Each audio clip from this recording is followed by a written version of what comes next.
And we back with another tier list. This time we're gonna do offhands for healers specifically. So let's go. Real quick though, let's preface. Again, this is 24 tournament scale. That's where my last tier list was. That's where this was. That's what I play. How we're gonna do this one though? E is just where my default stuff's gonna be. F is just don't ever use because it doesn't pertain to healing. D is also please don't even use, even if there's a fire. There's no reason. C is just why? B is kind of situational. There's a couple use case scenarios in that tier, but generally it's not a good default option. A, just solid default option. And of course, S tier is just run it and you'll be happy. And so will your Zerg. First up, we got Tome of Spells. Yeah, don't run it, even if there's a fire. There's only one one-handed weapon that heals that has a cast time, and that's one-handed nature. So the only thing as benefits is Holy Qs, which don't need a cast time reduction bonus added to them. So yeah, moving on. Taproot. We're going to put it in C just because price is a thing in Albion, right? So you could get a really high tier Taproot and just run a Thunder Lurcher sandwich and you could be okay as a healer. Be really tanky. I don't think it's good. I don't think it's better than a lot of other options, but there is at least an option there if you can find a really cheap one because someone's just trying to unload it. So moving on. Next up, we got the Musac here. Let's throw it probably in B. It's situational. It's not going to help you survive against claps, and it's not going to save clumps because it's a heal cast. And in my previous video, I talked about the difference between heal cast and heal received. So if you don't know, go watch it. So it's okay.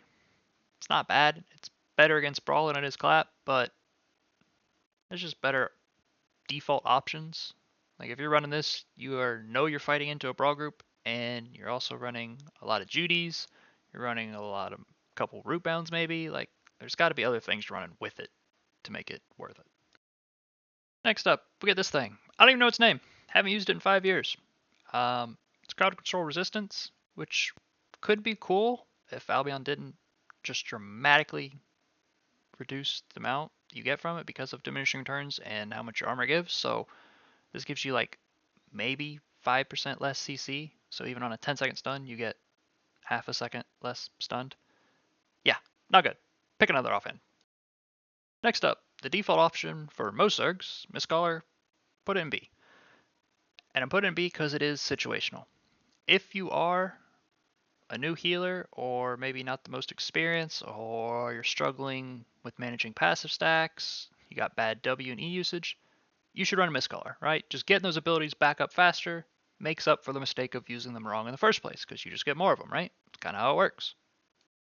Not to mention if you run a tier 8 Miscaller, max spec, with a flat pork omelet, you hit DR on cooldown.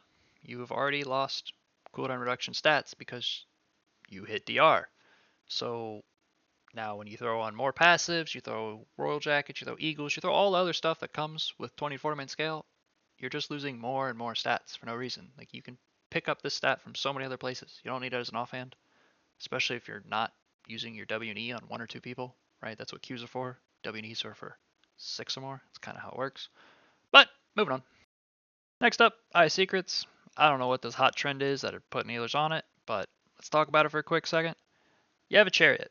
Even if your chariot gets dismounted like every 30 seconds, if you have Limb Cape, you still will not need Eye Secrets if you're healing correctly. Or even just healing somewhat correctly. You don't even have to be that great at it, to be completely honest. Like I have a 10-minute VOD where it's a 20-man versus 20-man. We don't have any mana source. We don't have a chariot, we don't have Drukhao, and my Limb Cape never procs. So if you're having mana issues and you have Limb Cape and a chariot, you're just using your E to hop around like a rabbit. So that's just a you issue, not an offhand issue. Next, we got Sensor. So Judy Sensor build is its own thing. I made a video on it. Run what you want. It's not a good build, but hey, some people are determined. But there is still one case which would be a decent situation. Sensor is okay. And in that 20 to 40 man, I'm talking about sieging a Terry. Because the banner gives you a defense buff, you can match the T8 defense buff you get from banner to a sensor, which depending on your spec could be anywhere from plus 30 to 40% heal cast, which is a big amount of healing.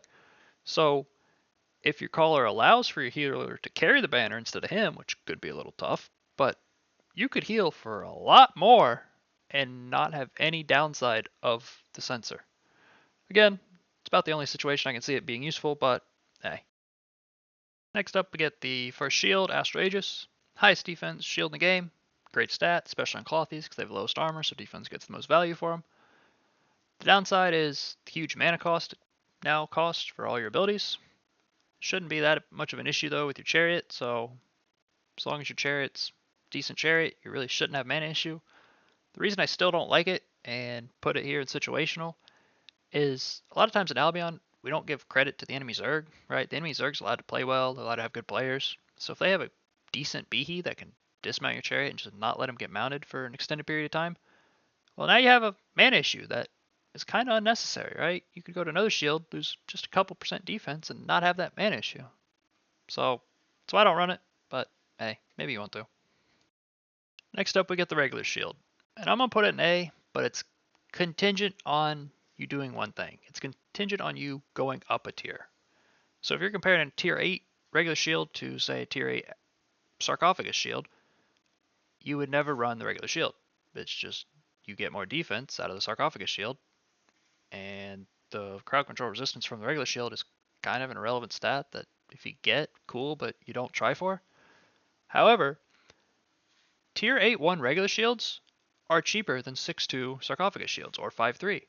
So you save silver, and, at least at max spec, you get the exact same amount of defense. So if I go 8-1 regular shield instead of a tier 8 sarcophagus shield, I now have the same defense, it costs less, so I save silver, and I get a crowd control resistance stat, which isn't great, but look, if you're going to give it to me for free, I'm going to take it. So that's why I'm putting it on A, but it is contingent on you actually going up a tier from what you would have been on. Lastly, sarcophagus shield, S tier. It's no surprise. Second highest defense in the game, second best offhand against Brawl, second best offhand against Clap. It's just, if you don't know who you're going to fight, just throw a sarcophagus shield on and it's going to do well in either scenario. Again, just great defense stat, has no downside. You just throw it on and you live. It's kind of how it works. But hey, that's my tier list. Appreciate you. We'll see you in the next one.